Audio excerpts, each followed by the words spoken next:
스가랴 11장 1절에서 3절.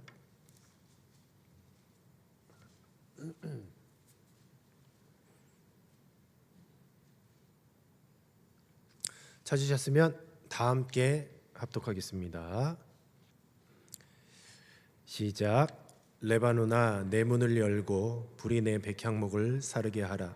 너 잣나무여, 곡할지어다. 백향목이 넘어졌고 아름다운 나무들이 쓰러졌음이로다.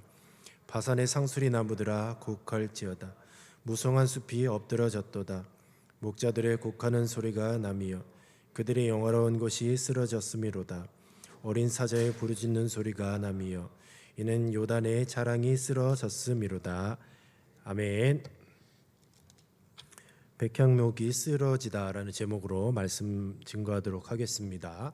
계속해서 하나님께서는 스가랴를 통하여서 이스라엘 백성들에게 예언의 말씀을 선포하고 계십니다. 예언은 우리가 잘 아는 것처럼 미래에 되어질 일을 하나님께서 말씀을 미리 계시하신 것이죠. 그래서 이 예언의 말씀은 반드시 미래에 성취가 된다라는 것입니다.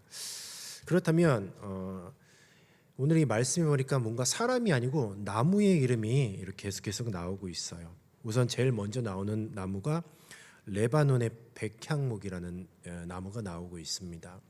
혹시 백향목 나무를 본 적이 없죠? 없을 거예요.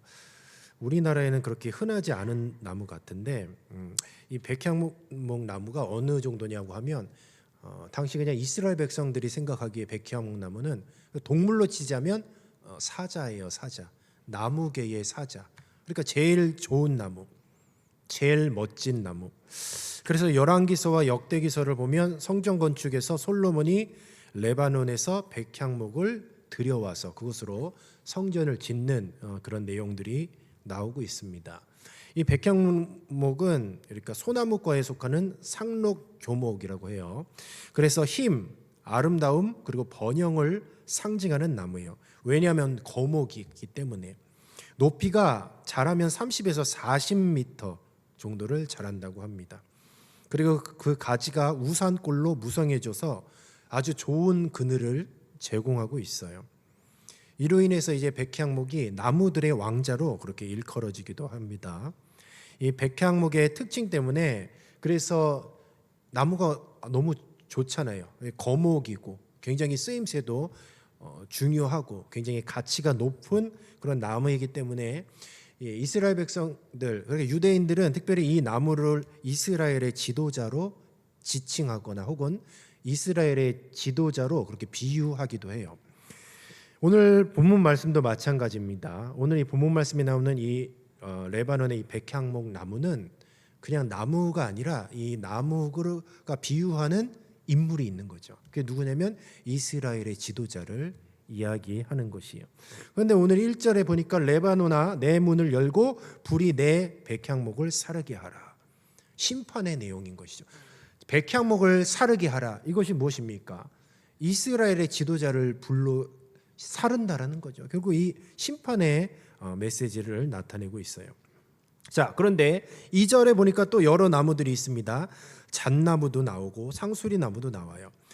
잣나무도 마찬가지입니다. 잣나무도 굉장히 가치가 높은, 백향목 나무는 30에서 40m라고 한다면 이 잣나무는 성장을 하면 17에서 20m 정도. 그러니까 백향목 나무보다는 조금 작지만 그래도 이 잣나무는 많은 열매 그리고 많은 씨를 맺는 그런 나무예요.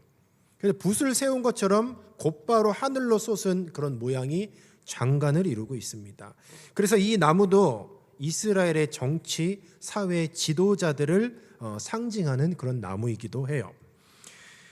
이 상수리 나무도 마찬가지입니다. 이 상수리 나무는 이 종교 지도자를 상징하는, 그러니까 구약 성경에 보면 상수리 나무를 이스라엘의 종교 지도자로 그렇게 묘사하는 부분이 생각보다 굉장히 많아요. 그러니까 백향목 나무, 잣나무 그리고 상수리 나무 모두 이스라엘의 지도자, 그리고 정치 지도자들, 그리고 종교 지도자들을 상징하고 있는 거예요. 근데 말씀을 쭉 보십시오. 불살라 버린대요, 이 나무들을. 이것은 무엇을 의미하냐?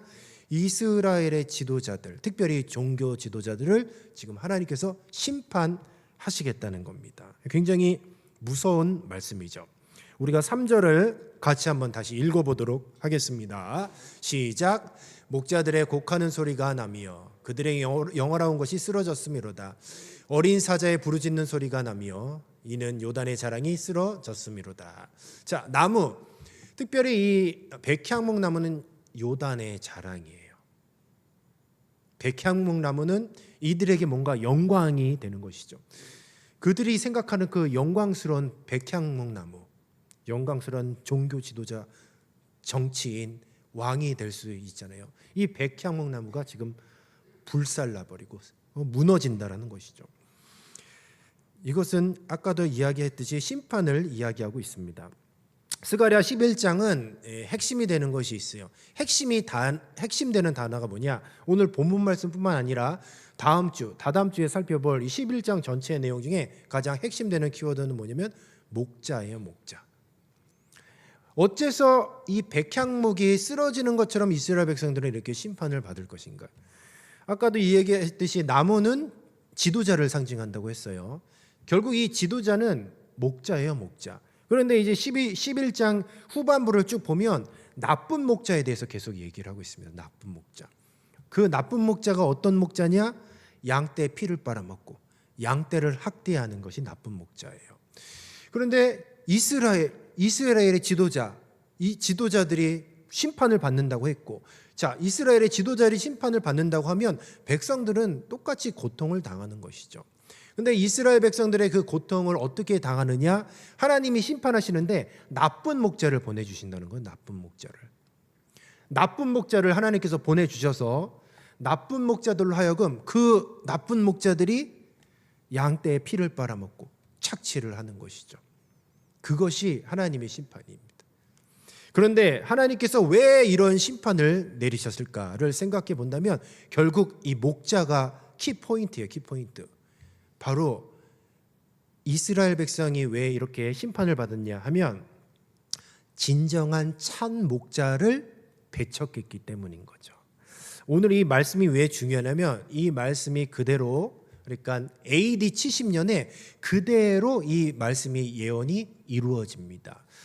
역사적으로 AD 70년에 무슨 일이 있었냐면 로마의 디도 장군이 예루살렘을 함락을 해버려요. 그래서 예루살렘 성이 돌 위에 돌 하나도 남지 않고 완전히 함락되고 맙니다. 결국 이 말씀이 그때 정확하게 성취돼요. 예언의 말씀이라고 했잖아요. 그런데 어째서 그렇게 AD 70년에 그런 참혹하게 이스라엘 백성들의 성이 함락되고 그냥 비참하게 이스라엘 백성들이 도리어 사륙을 당하는 그런 비참한 일이 발생이 됐을까라고 한다면 진정한 참 목자를 배척했기 때문인 거죠. 진정한 참 목자. 누구요? 예수님이 이 땅에 오셨잖아요. 그분은 진정한 참 목자신데 바로 이스라엘 백성들의 종교 지도자들, 바리새인, 서기관들 어떻게 했습니까? 예수님을 배척했잖아요. 진정한 참 목자 되신 예수님을 배척하고 그분을 십자가에 매달아 죽였잖아요. 그렇기 때문에 이 말씀이 그대로 성취가 돼서 AD 70년에 이스라엘 백성들이 처참하게 그렇게 심판을 받는 것이죠. 그래서 그 심판받은 내용을 딱 한마디로 얘기하면 뭐냐? 백향목이 무너졌다는 거다. 백향목. 그래서 여기서 이 백향목이라는 것이 단순히 이스라엘 백성의 종교 지도자를 의미하기도 하지만 저와 여러분의 인생으로 이렇게 돌아봤을 때 백향목이 무엇일까라고 한다면 딱 한 가지예요. 뭐냐? 참 목자 되신 예수님을 배척하고 그리고 하는 모든 행동은 우리가 지금 백향목을 세우는 거랑 똑같은 거죠. 백향목은 겉보기에는 굉장히 화려해요. 30에서 40m, 잎도 무성하고 얼마나 보기 화려합니까? 그런데 주님께서 쓸어버리시겠다는 거예요. 심판하시겠다는 거죠. 예수님을 우리가 참 목자로 모시지 않고 예수님과 상관없이 우리가 하는 모든 행동이 결국 우리의 각자의 백향목을 세우는 것과 마찬가지라는 거죠. 그래서 이것이 백향목이지만 창세기에 이 백향목이 말만 다르지 그 본질이 똑같은 단어가 있어요. 그게 뭐냐면 바벨탑이에요. 바벨탑. 결국 이게 바벨탑을 얘기하는 거예요. 백향목을 세우는 것과 바벨탑을 세우는 건 똑같은 거예요.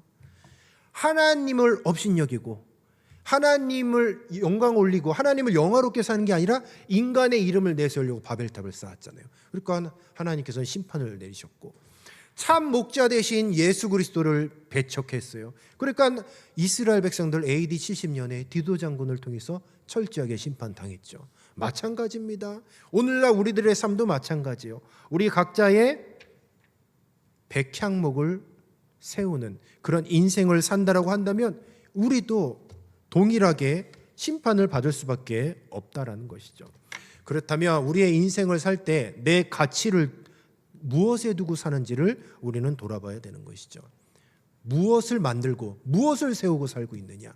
백향목을 세우며 살면 안 돼요.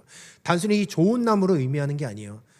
참 목자 대신 예수님을 배척하고 예수님과 떨어져서 지내고 예수님을 내 마음의 왕으로 모시지 않는다라고 한다면 자연스럽게 백향목을 세우는 거죠. 결국 그것은 오늘 말씀처럼 사그라든다라는 것이죠.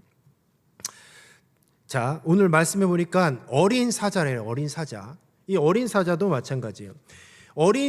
목자들이 곡하는 소리가 남이고 악한 목자들을 얘기하는 거죠. 그들의 영화로운 것이 쓰러졌음이로다. 어린 사자의 부르짖는 소리가 나며, 여기서의 어린 사자는 번역을 어린 사자로 했지만 젊은 사자, 가장 힘이 센 사자를 의미하는 것이죠.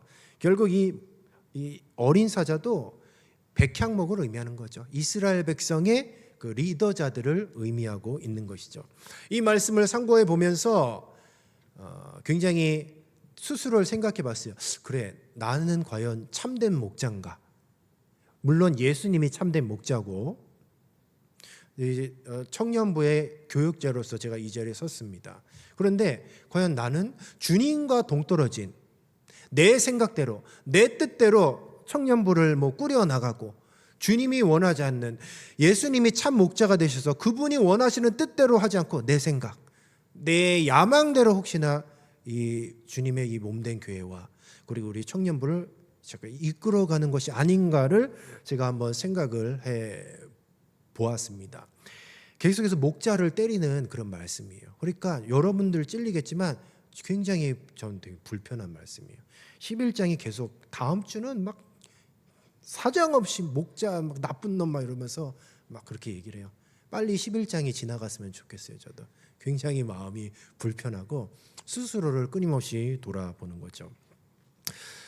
우리 사랑하는 동원 청년 여러분, 이 사역을 감당하는 것, 이 사역을 감당하는 것이 여러분 한번 생각해 보십시오. 어떻습니까? 일단 사명자, 내가 사명자로서 사역을 감당하다 보면 가끔 외로울 때가 있어요. 외로울 때가. 사명을 감당하다 보면 일단 돈을 써야 돼. 시간을 써야 돼. 그리고 내 모든 걸 다 투자해야 돼. 그러니까 열심히 하다 보면 돈이 떨어질 때가 있어요. 그리고 여러분, 이게 희한한 일인데 정말 내가 주의 일에 수고하고 애쓰고 전력 투구하고 올인하면, 올인은 또 올인이 아니죠. 뭐라고 해야 돼? 전력 투구하고 내 모든 걸 다 쏟아붓는다고 하면 신기하게요, 주변의 사람들이 다 떠나가요. 그런 경험 혹시 하셨나요? 목사님도요, 예전에 친구들이 많이 있었어요. 친구들 노는 걸 너무 좋아해요. 내가 노는 걸 너무 좋아하고 맛있는 거 먹으러 가는 걸 너무너무 사랑해요. 그런데 주의 일하고 사역을 하다 보면 시간도 없고 돈도 없고, 그리고 만나면 이제 재미를 못 느끼는 거야, 저한테. 왜냐면 같이 모여갖고 이제 뭐 하려고 그러면 나 제자 훈련해야 돼서 못 만나는데, 계속 못 만나는 거예요. 그러다 보니까 이제 친구들이 하나씩 떠나가요. 어느 순간에 내가 딱 돌아봤더니 내 삶에 남는 게 하나도 없는 거예요. 돈도 없고 시간도 없고, 그리고 건강도 조금씩 쇠퇴해지는 걸 느껴. 쇠퇴해지는 걸. 흰머리도 늘고 조금씩. 예전에는 그 회복의 속도가 빨랐는데 요즘에는 축구 한번 하면 한 달 동안 허리가 아프고 막 그래요. 그러니까 내가 주의 일 한다고 했는데 뒤돌아봤더니 아무것도 남는 게 없는 거예요. 그렇다고 뭐 친구들도 다 떠나가고, 더 이상 이 정샘물이나 사람과 교제를 나누는데 흥미를 못 느끼고, 재미가 없다는 거죠. 재미가 없다는 거죠. 그러다 보니까 가끔 외롭고 고독함을 느낄 때가 있다라는 것이죠. 근데 여러분 마찬가지예요. 여러분들도 마찬가지예요. 제가 예언은 아니지만 여러분들이 정말로 신앙생활을 제대로 하려고 하면 친구들이 떠나가요. 세상 친구들 다 떠나가요. 그리고 시간도 써야 되고 물질도 써야 되고 그렇다는 거죠. 지금 보니까 이제 교사 하시는 분들이 있는데 여러분 잘 생각해 보십시오. 지금도 늦지 않았어. 여러분 이제 교사면요, 우리 아이들 맛있는 거 많이 사줘야 돼요. 처음에 맛있는 것도 많이 사주고 사랑을 막 베풀고 해야 돼요. 우리 중고등부 얼마 전에 졸업했잖아요. 중고등부 학생들 스스로 한번 판단해 보십시오. 저도 얼마 전까지 중고등부 학생들 맡았는데 그들은 좀비야. 반응이 없어, 반응이. 여러분 어땠어요? 반응 있었어요? 반응 없었어요? 지금 반응 없잖아요. 이제 청년부가 되면요, 이제 반응이 생기게 돼요. 얼마나 반응을 잘하는지 몰라요. 자, 그런 어쨌든 다 떠나간다는 거죠. 그러면 여러분 대비가 됐어요? 준비가 됐습니까? 그 외로움, 그 고독감에 대해서 준비가 됐냐 이 말이에요. 저는 뭐 솔직하게 얘기합니다. 예수님 믿으면 복 받습니다. 예수님 믿으면 친구 많습니다. 예수님 믿으면 돈이 많이 생깁니다. 속으로 코웃음 짓지. 아닌데 오히려 예수님 믿으면 더 외로워지는데, 예수님 믿으면 더 피해를 보고 손해를 보는데 도대체 사명이 무엇일까? 도대체 사명이 무엇일까? 오늘 이 말씀을 통해서 내가 계속 생각을 해봤어요. 계속 생각해봤어요. 그렇다면 한번 다시 생각해 보십시오. 그러면 여러분 세상에서 내가 친구들 많이 만나고 내 계획대로, 내 생각대로, 내 뜻대로 인생의 청사진을 멋지게 그리고 그대로 살았다고 한다면 과연 그것이 옳은 인생일까를 한번 생각을 해보십시오. 열심히 해가지고 좋은 대학교 가서 그래서 좋은 직장 가서 좋은 사람 만나서 결혼하고 집 사고 좋은 차 타고 뭐 해외여행 이렇게 갔다 오고, 여러분들이 원하는 삶이 도대체 무엇이에요? 그거 아니에요? 그거 아니에요?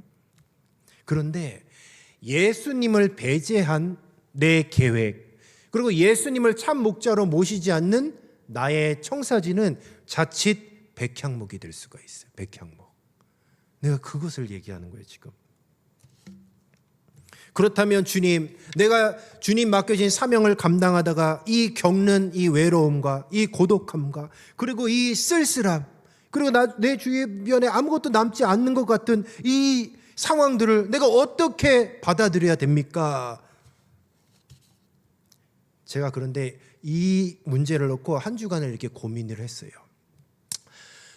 내일부터 제가 3일 동안 저를 찾지 마십시오. 3일 동안 제가 세미나를 잠깐 갔다 옵니다. 그런데 그 세미나가 어떤 세미나면 제자훈련에 관련된 세미나예요. 제자훈련. 일단 여러 가지 이유가 있어요. 첫 번째는 이번 제자훈련을 1년 했더니 미천 다 떨어졌어요. 그래가지고 이제 더 새롭게 더 알찬 것들로 준비하기 위해서 가는 것이 첫 번째, 그냥 겉보기의 이유게. 겉보기 이유. 두 번째는 뭐냐면 이제 제가 사역을 하다 보니까 제가 올해 1월 달에 극도의 고독과 외로움을 느꼈어요. 사역의 현장에서. 이 여러분들 솔직히 얘기하는 겁니다. 저 영혼의 단짝 우리 박성은 증경 회장님께서 이렇게 뭐라 그럴까요? 잠시 제 곁을 떠나서 그런지 모르겠지만 어쨌든 극도의 외로움을 느끼고 있어요. 극도의. 전화할 데도 없고 같이 밥 먹을 사람도 없어. 극도의 외로움을 느끼고 있는 거예요. 그러면 계속 생각을 했습니다. 도대체 이 외로움, 이 고독을 그럼 어떻게 계속 느끼면서 계속 사역해야 돼요? 그건 아니잖아요. 그래서 답을 달라고 계속 기도를 했습니다. 하나님 어떻게 답을. 근데 제가 이 세미나를 가는 솔직한 이유가 있어요. 뭐냐면 제 안에 말할 수 없는 불덩어리가 있어요. 불덩어리. 이 불덩어리가 뭐냐면 제가 여러분들이 얘기하는 그 비전과 관련이 있습니다. 저는 언제 눈이 이렇게 번쩍이냐면 제가 비전을 얘기할 때에. 근데 저의 비전은 바로 딴 게 아니에요. 리더 자리를 계속 세우는 겁니다. 리더 자리를 세우는 거예요. 저는 여러분들이 혼자만 교회 나오고 그냥 나 혼자 개인적인 신앙에만 급급해서 그냥 하루 내가 큐티 안 했나, 그냥 내 문제만 이렇게 몰두하는 그런 사람이 되지 않기를 원해요. 여러분 한 사람 한 사람이 리더자가 돼서 먼저는 내 신앙을 책임질 수 있고, 그리고 나아가서는 내 주변에 있는 지체들의 신앙까지도 책임질 수 있는 나는 그런 리더자가 되기를 바라요. 그것이 저의 비전입니다. 그래서 제가 항상 얘기를 하잖아요. 비전을 나누는 거예요. 항상 여러분들 이 성전이 가득 찼으면 좋겠고, 그리고 우리가 연합 예배를 드려서 불쌍한 교회들, 그리고 돈 없어서 수련회 못하는 교회들 굉장히 많아요. 그리고 청년부 인원이 적어서 수련회 하지 못하는 그런 청년, 이렇게 모아서 같이 500명 1억 기도하는 거죠. 500명 1억. 저는 이런 비전을 이렇게 나누면 눈이 반짝이는 거죠. 여러분, 예수님을 참 목자로 모신다는 게 무슨 의미냐면 예수님의 뜻이 있을 것 아닙니까? 예수님이 하나님이신 그분이 못하러 이 땅에 내려오셔서 십자가 달려 죽으셨어요. 바로 그분의 뜻이 있어서 그런 거죠. 여러분, 참 목자 대신 예수님의 뜻을 나의 비전으로 삼으면 그것은 백향목을 세우는 인생이 아닌 거예요. 제가 그래서 내일부터 그 3일 동안 세미나를 가는 이유가 바로 그거예요. 세미나를 인도하는 그 목사님이 저의 비전과 딱 맞으세요. 저에게 도전을 줘요. 그 목사님은요, 청년을 이렇게 사역을 감당하셔요. 지금 거의 은퇴하실 때가 됐는데 그 교회는 청년 사역을 하는 거죠. 청년들이 다 리더자들. 청년들이 다 제자 훈련을 직접 가르치고 성도들을, 그리고 모든 교회에 돌아가는 모든 것들 다 청년들이 담당을 해요. 계속해서 제자 훈련하는 거죠. 그러니까 저의 이 외로움과 이 고독을 어떻게 해소하냐? 바로 저와 똑같은 그런 비전을 품고 있는 사람을 만나면 이런 문제들이 해결이 된다는 거죠. 이게 뭐냐면 여러분, 우리가 한 몸 그리고 한 지체잖아요. 주님 안에서 한 몸 한 지체가 뭐냐? 바로 딱 한 가지예요. 하나님의 뜻을 같이 공유하면 우리가 한 가족이고 한 지체예요. 제가 외롭지 않기 위해서는 먼저는 이게 제 비전이 아니에요. 하나님이 나에게 주신 뜻, 하나님이 나에게 주신 그 비전을 제가 여러분에게 공유를 하고, 여러분들이 그 비전을 같이 나의 비전으로 생각할 때 그때 내가 외롭지 않은 거예요. 그리고 여러분은 나와 친구가 되는 거죠. 나랑 밥 많이 먹는다고 내 친구가 아니고, 인간 정샘물을 잘 안다고 해서 내 친구가 아니라 하나님 아버지의 뜻을 같이 공유하고 있으면 내가 하나님의 뜻을 갖고 있고, 그리고 지향자매가 하나님의 뜻을 갖고 있으면 지향자매와 나는 친구가 될 수 있는 거예요. 물론 나이 차이도 얼마 안 나지 않지만 친구가 될 수 있는 거예요. 덕기 청년 나이 차이 제일 많이 나죠, 나랑. 그렇죠? 그런데 나이가 문제가 아니에요. 덕기 청년이 청년부 올라온 지 얼마 안 됐지만 목자 대신 예수님의 뜻을 우리 덕기 청년이 이 가슴에 품고 있으면 그러면 나랑 바로 친구가 되는 거예요. 말라. 친구해. 괜찮아요. 난 상관없어. 나 쿨해요. 만약에 여러분들의 마음에 예수님의 뜻을 같이 공유하고 있다, 그게 동일하다, 그때부터는 말이 통하는 거죠. 여러분, 저와 친구가 되어 주십시오. 저를 외롭게 놔두지 마십시오. 나의 비전을 왜 웃어요? 할 수 있었어? 나를 외롭게 놔두지 마세요. 내가 왜 고독해야 되고 내가 왜 외로워야 돼요? 나와 같이 비전을 나누자고요. 이게 내 비전, 내 야망이 아니에요. 뭐 내가 잘 먹고 잘 살자는 게 아니잖아요. 예수님의 뜻이 무엇이고 하나님의 뜻이 무엇입니까? 따라해 보겠습니다. 생명을 살리는 것, 교회를 세우는 것, 그리고 더 나아가서 교회를 세우는 것은 여러분 리더자를 세우는 겁니다. 그것이 저의 비전이고 저의 뜻이에요. 그렇다면 우리 사랑하는 동원 청년 여러분, 함께 해주실 것입니까? 저와 친구가 되어 주실 거예요? 준혁 청년, 기타만 치지 말고 나랑 친구가 되어 주실 거예요?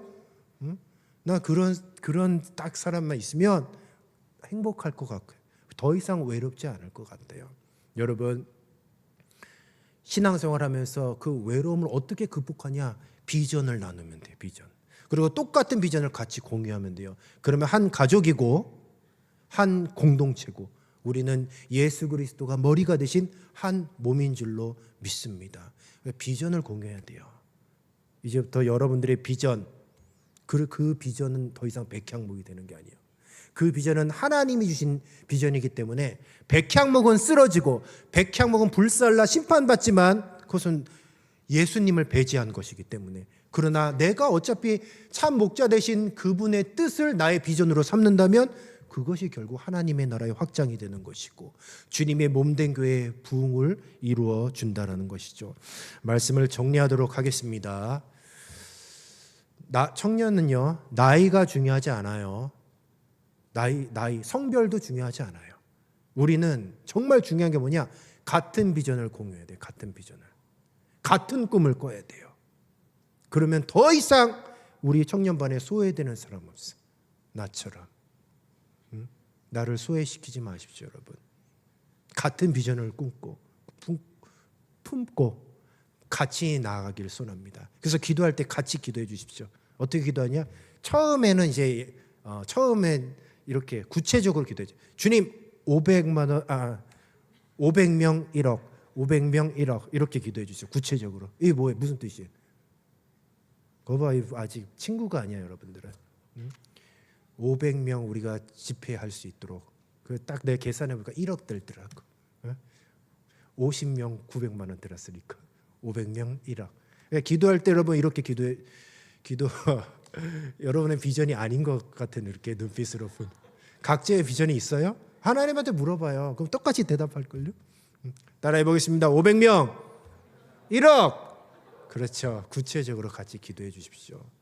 좀 구체적으로 기도해서 저는 우리 동원 청년 여러분이 그냥 나 혼자 내 문제, 그냥 주일날 예배 나오는 건 평생을 예배 나오네 안 나오네, 주변 사람들한테 그런 걱정만 끼치는 그런 나약한 성도가 아니라 이왕 신앙생활 할 거 하나님의 비전을 품고 나 혼자 신앙생활하는 것이 아니라 나는 이미 성장됐고 그래서 주변에 이웃을 돌아보는 거죠. 믿지 않은 지체들, 그리고 우리 청년 세대들 보면은 얼마나 지금 건대 입구를 보십시오. 술 마시고 주일날 마라톤 대회 하는데 그 젊은 친구들 왜 이렇게 교회는 안 나가고 뜀박질하러 가는지 모르겠어요. 건강 챙기는 거 좋아요. 근데 주일날 교회 안 가고 마라톤 하는 젊은 친구들이 너무 많아서 내가 그거 깜짝 놀랐어. 그 친구들 다 전도해야 될 것 아닙니까? 그러니까 그 비전을 품고 우리가 신앙생활을 열심히 최선을 다하시기를 주님의 이름으로 축복합니다. 자, 잊어먹을 것 같으니까 마지막에 다시 한번 자, 오른손 드시면 자, 500명. 자, 왼손은 어떻게? 응? 그렇죠. 아직 마음에 동하지 않는 것 같아서 안 할래. 어쨌든 같이 그런 비전을 품고 제자 훈련도 왜 하냐? 그냥 여러분들 혼자 제자 훈련해서 신앙생활에서 천국 가라고 하는 거 아니에요. 제자 훈련해서 신앙이 성숙해졌다고 하면 주변 사람들 돌아보라고. 그리고 믿지 않는 영혼들 끌어내라고요. 그래서 나의 생명도 살리고 내 주변의 생명도 살리는 그런 우리 동원 청년이 되었으면 좋겠습니다. 자, 이 시간 기도하겠습니다. 이 시간 기도할 것은 우리 목자 되신 예수님의 뜻이 나의 비전이 되게 하여 주시옵소서. 온전히 생명을 살리고 주님의 몸된 교회를 세우는 그 하나님의 뜻, 이 땅 가운데 하나님의 나라가 확장되어지는 그 뜻이 나를 통해 실현되게 하여 주시옵소서. 하나님의 뜻이 나의 비전이 되게 하여 주시고 우리들의 동일한 비전이 되게 하여 주셔서 나 혼자만 예수 믿고 천국 가는 것이 아니라 내가 성숙되고 내가 성장하여서 내 주변에 있는 지체들, 믿지 않는 생명들, 우리 가족들, 나를 통하여서 구원받게 하여 주시고 나를 통하여서 양육받게 하여 주시옵소서. 주여 나를 사용하여 주시고 동일한 비전을 품고 우리 동원교회 청년부를 사용하여 달라고 이 시간 우리가 주여 한번 부르짖고 합심하여 기도하겠습니다. 주여 아버지 하나님, 우리들을 사용하여 주시옵소서. 주님의 뜻을 우리가 기억하기를 원합니다. 주님께서 이 땅에 오셔서 살 찢기시고 피 흘려서 십자가에 달려 죽으신 것은 저나보다 귀한 한 생명을 살리기 위하여서 결국은 생명을 살리는 것이 주님의 뜻인 줄로 믿습니다. 주여, 나는 예수님의 십자가의 피공로로 주여 나는 살았는데 온전히 내가 빚진 자의 마음을 가지고 내가 살았다고 한다면 내가 성숙되고 내가 성장되어서 다른 생명도 살리게 하옵소서. 예수님을 배제하고 예수님을 참목자로 모시지 않는다면 그 어떤 것도 바벨탑이요 그 어떤 것도 사그라들 백향목임을 우리가 말씀을 통하여 깨달았습니다. 주여, 사명자의 길은 외롭습니다. 신앙의 길은 가시밭길입니다. 그러나 그럼에도 불구하고 우리가 외롭지 않은 것은 주님과 같은 뜻을 가지고 주님의 뜻이 나의 비전이 되는 것일 줄로 믿습니다.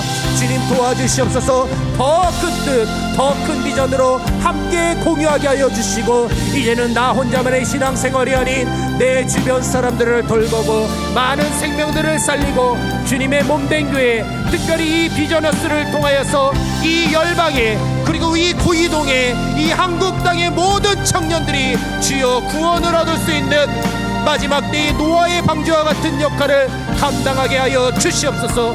우리를 사용하여 주시고 우리를 변화시켜 주시고 우리가 온전히 많은 생명들을 살리며 많은 생명들을 양육하여 온전히 주님의 참 제자로 양성할 수 있는 멋진 기관, 멋진 모습이 될 수 있도록 주님 역사하여 주시고 인도하여 주시옵소서. 같은 뜻, 같은 비전을 품게 하여 주시고 더 이상 소외되거나 외롭지 아니할 수 있도록 주여 함께하여 주시옵소서. 특별히 온전히 주의 사명을 감당하면서 여러가지 많은 힘들고 어려운 가운데 놓여져 있는 귀한 지체들을 주님 기억하여 주시고 더 큰 믿음 허락하여 주시고 다시 일어날 수 있는 힘을 공급하여 주시옵소서. 주님의 뜻이 무엇인지를 깨달아 알 수 있는 우리 동원교회 청년들이 될 수 있도록 주님 인도하여 주시옵소서. 우리를 변화시켜 주시고 훈련시켜 주시고 성숙시켜 주시옵소서. 예수님의 이름으로 기도 드리옵나이다. 아멘.